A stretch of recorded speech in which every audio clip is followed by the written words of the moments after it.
There's more to the story of Bakery Square and the revitalization of Pittsburgh's East Liberty neighborhood than a couple of visionary developers who managed to attract Google to town. There's all that groundwork that went on for years before at the community level. Really a remarkable partnership of developers, of the community, of business and nonprofits. Together, they've delivered a cafe culture that's bringing a whole new innovation economy to a city neighborhood, from retail storefronts on up.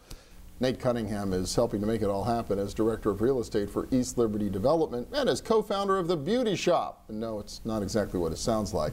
Matthew Ciccone is founder of Edile, the company that's opening a new frontier of co-working space in our region. And welcome. Good to have you both here. Thanks, Bill. Thanks. Obviously, we want to talk a little bit about what's happening on the ground all over East Liberty these days. But first, the Beauty Shoppe. What the heck is this all about? Well, it's an idea that Matt approached us with to open up co-working spaces. He saw it happening in other cities, and really what it is, it's the opportunity for smaller companies to come together and share some of the resources to reduce the cost overall. And so we had some vacant space on the 6,000 block of Penn Avenue. We decided to run an experiment, and the first feedback we got from users was if we weren't cost competitive with them sitting in a coffee shop, we wouldn't be able to get out of business. And I'm happy to say today that you can work in East Liberty for the cost of 3 cups of coffee a day. And wow. And where'd you get this idea?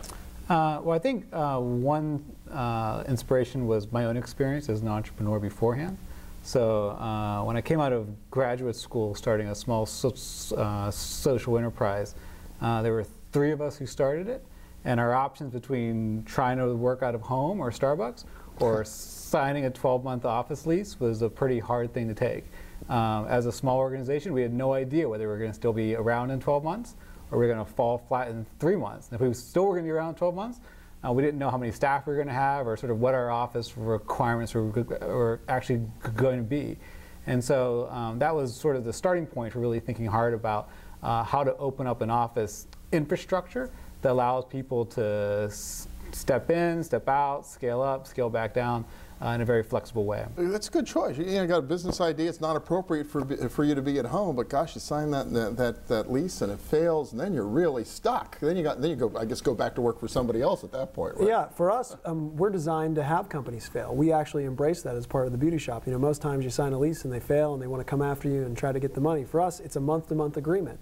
And so we've had companies that have started and grown so quickly that are out of our space in a couple months, and we have other ones that have started, hired some employees, shrunk, left the space for a couple months, and come back all ready to start a new company. That's what we want to be here to be able to do. We know if we can lower the cost of failure, then we can make Pittsburgh a great innovation place, competitive with some of the best places around the country. You've been up and running for over a year now. Is it really kind of an iterative process to figure out how to make this work and work for your tenants? Absolutely. I would actually say that we depend on our users to say to us the things that they absolutely really require. So we like to say when you step into the office, you know, the whiteboards that are on the wall, they were not around for the first day. You know, it took some time to really understand what people's requirements were and the things that we absolutely really needed to have. And it's been a process that's, we've been in the space for about a year, and the next 6 months are about to take a step with this sort of small iterative growth process where we actually move out of our space into a larger location in the same neighborhood. Really pretty amazing. I mean, East Liberty's coming full circle. Enormous groundwork at the community level to make Bakery Square and Google possible, but now Bakery Square and Google seem to be feeding a whole renaissance in the neighborhood itself. Absolutely. I mean, you know, from the residential where we're selling houses to Google employees,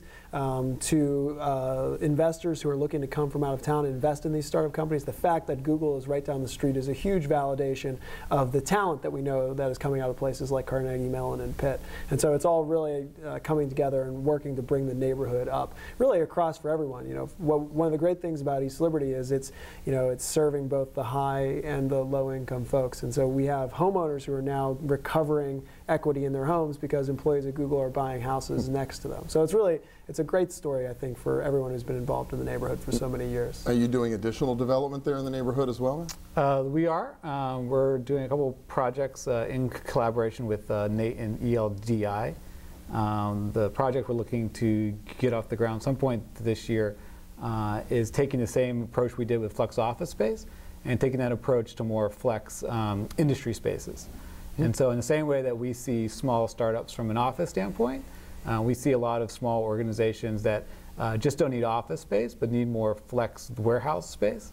You could think about it as old garage space that everyone would like to have, but there's not a lot of those spaces in the area.